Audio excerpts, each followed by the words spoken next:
Hello fellow crafters, Janine here, and today I'm going to be showing you really quickly how to do monogramming with Cricut. My daughter-in-law's birthday was coming up and I wanted to make her a unique present that was specific to her, so I thought some cute monogram t-shirts in her favorite sport team colors. You know how much we like our sport teams down here, but I thought some cute t-shirts with her favorite sports team colors in some fonts that I know that she likes. She's all about Harry Potter, and then she does like pretty girly scripty looking things too. So I knew that these fonts would be perfect for her, and in these colors would be perfect for her. So let me show you real quick how I made these shirts. Okay, the first thing you're going to want to do is decide what fonts you're going to work with. Now, you can work with fonts within the Cricut Design Space that are available there, but you can also go on to Etsy and other places and purchase monogram fonts. And that's what I did, and I'll put the link below to the fonts that I purchased. But the first one I'm working with here is the Harry Potter font. And the way that the fonts come, every font I've purchased so far, and I've purchased from three different sellers so far and several different fonts, and they all come in the same format. Once you purchase the font, you'll get a link to download it, and when you download it, it's going to be in a zip file, and you have to extract the files. Then once you do that, you're going to have different folders for different types of formats. So you're going to have SVG, PNG. There's going to be those different ones. SVG are the ones that work the best with Cricut. So you can open the SVG folder, and within that you're going to see that it's broken down the alphabet A through Z. You're going to have A through Z left, A through Z middle, and A through Z right. The left would be your first initial of your first name. The middle would be your last name, and it would be the biggest letter. And then the right would be your middle name. And that's the traditional way that you do monograms. Of course, you can do yours however it works for you, but that is a traditional way that you do monograms. Now, once you get them placed on your screen, you have to upload them one by one, and then you insert all the images into your screen that you're working in, and then you want to group them together so that when you resize them, they resize together, which is really important because you want them, to fit together properly, I guess is the best way to say it. And so that when you cut them, they'll cut together as well and not cut as separate pieces. So now that you have them grouped together, I like to resize them to about 3 inches by 3 inches. I found that to be a really good monogram size for an adult. Of course, you'd want to do smaller for child's clothing, but for an adult, I find 3 inches by 3 inches to be a good size. Now, I've already done a video about resizing and about grouping things together and adhering them together, so to speak. So I'll link that video here about inserting images, uploading images, inserting them into the design space, and resizing them. And that really gives you all the details about that. So the fonts that I worked with were the Harry Potter font for the first monogram, and then the Vine font for the second one.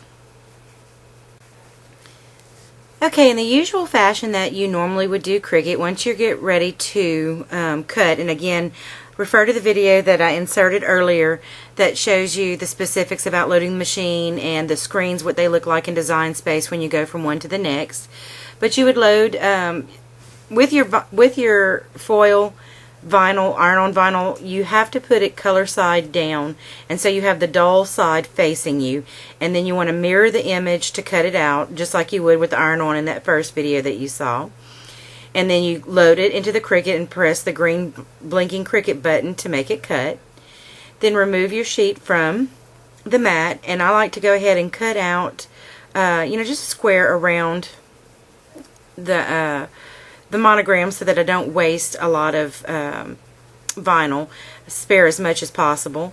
And then this is the part where that they call weeding. I'm sure you've heard that term before, but this is what they mean when they say weeding.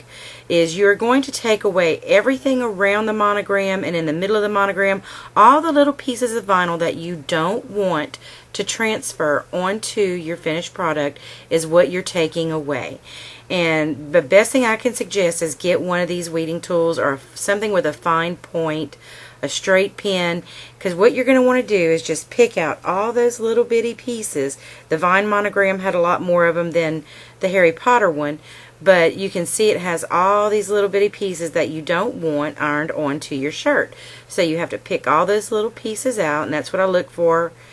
And then once I get the little bitty pieces out, then you can see I start going after the bigger pieces. Just taking it nice and slow, because you don't want to rip and tear the product that, or the part of the product that you're going to be ironing onto your shirt. So I just take my time with it.